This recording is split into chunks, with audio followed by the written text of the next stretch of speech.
On this episode of Forged in History, we take a look at the state of the state line that goes down State Street.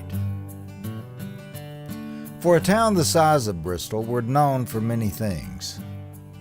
We are the official birthplace of American country music. We have one of the largest sports arenas in the world. We have a museum, part of the Smithsonian, and we have a rich history. But there's one thing about this town that sets us apart from most American towns since the days of the founding of the Twin Cities. And that is the fact that we are a twin city, split right down the middle by the state line separating Virginia and Tennessee. That state line splits our main street, and it's something that we celebrate here. It's not unusual during the warmer months to see tourists dodging traffic to have their picture taken with one foot in Tennessee and 1 foot in Virginia. This is a famous postcard. If you're from here, I won't need to read the caption to you. On this side of the road is Virginia, and on this side it's Tennessee. Last year, our state line was used in an international television commercial with the Geico Gecko jumping back and forth between the two states and making up words. And now I'm in Virginia Sea. See how much you could save on car insurance. Or am I in Tenagina? A state line is not at all unusual. Every state has several. But there's something about the way that we've done it here that has made it a tourist attraction. And that big sign on the eastern part of downtown doesn't hurt.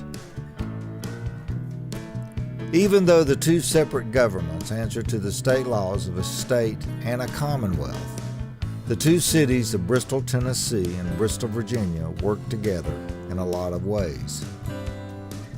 The Bristol Public Library, a really nice facility, is located in Bristol, Virginia, but was bought and is maintained by both cities. And it is not at all unusual seeing the fire departments and the police departments working together to solve a problem or two. There are advantages, there are disadvantages, and I think we're wise to try to capitalize as much as we can on the advantages. Two communities have been able to kind of get beyond this boundary line issue and try to operate as a single community in certain areas. But that spirit of cooperation has not always been in fashion. In April of 1889, a dispute between the two waterworks concerning that same state line was getting serious. The Tennessee Waterworks decided they were going to furnish water on the Virginia side of Main Street then and began their construction. Virginia rallied armed forces, actually, to protect their territory and tried to get court relief to stop that work. That work was stopped, and as soon as it was stopped, the Virginia Waterworks started their work in what is now State Street. And they really had an armed standoff on who was going to prevail. Now, all of this controversy about the state line started long before the city of Bristol was here. It started even before Daniel Boone or Davy Crockett roamed these hills. And yes, it started long before these United States of America were united or even states. It started with this guy, King Charles II. He had this thing about a specific latitude. Between longitude and latitude, these are the lines that run parallel to the equator. Songs have been written about a change in latitude, but this wasn't about a vacation spot. This was about the actual number. 36 degrees, 30 minutes north latitude and go west to the South Sea. There was a specific starting point at the north end of the Currituck River or inlet upon a straight westerly to the Wyandotte Creek. That's on the eastern shore. The problem was, some 60 years later, when they're trying to make this survey, they determined Wyandotte Creek did not actually exist. Wyandotte was the location of a Native American village, a nomadic one.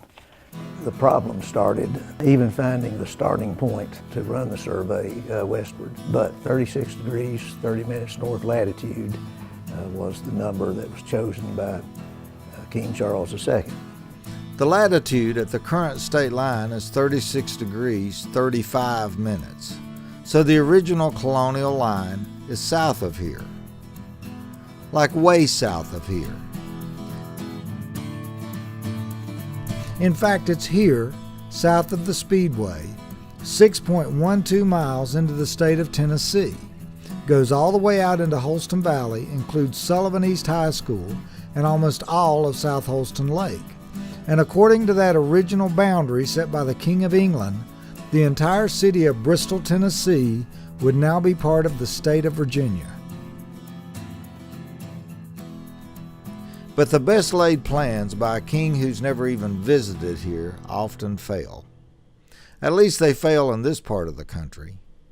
But for a lot of the U.S., that latitude was gospel in laying out the boundaries of several states. It's a latitude that has become important across the U.S. For the Missouri Compromise and states on west. Their boundaries, a number of them, will be 36 degrees 30 minutes north latitudes. And that latitude finally meets the Pacific just south of Monterey Bay, California. But back here in Tennessee, they just missed the mark by over 6 miles. The opinions of why this happened varies. Trying to survey through a swampy area, easier said than done.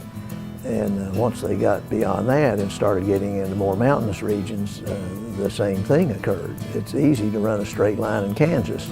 It's not so easy to do that if you're trying to hike over White Top Mountain or something. Then you have the folk tales about landowners providing alcohol and influencing which way the line went. Some of the landowners had very strong feelings, whether they wanted to be a part of a colony of Virginia or state of North Carolina. It seems that the colony of North Carolina was a little less restrictive as to what it allowed its citizens to do, and to the people who had settled in that wild frontier, this was very appealing. Now remember that the state of Tennessee didn't even exist yet. This entire area was North Carolina, and Bristol hadn't even been considered. When we come back, Tennessee becomes a state, Bristol becomes a town, and that state line becomes a bigger problem.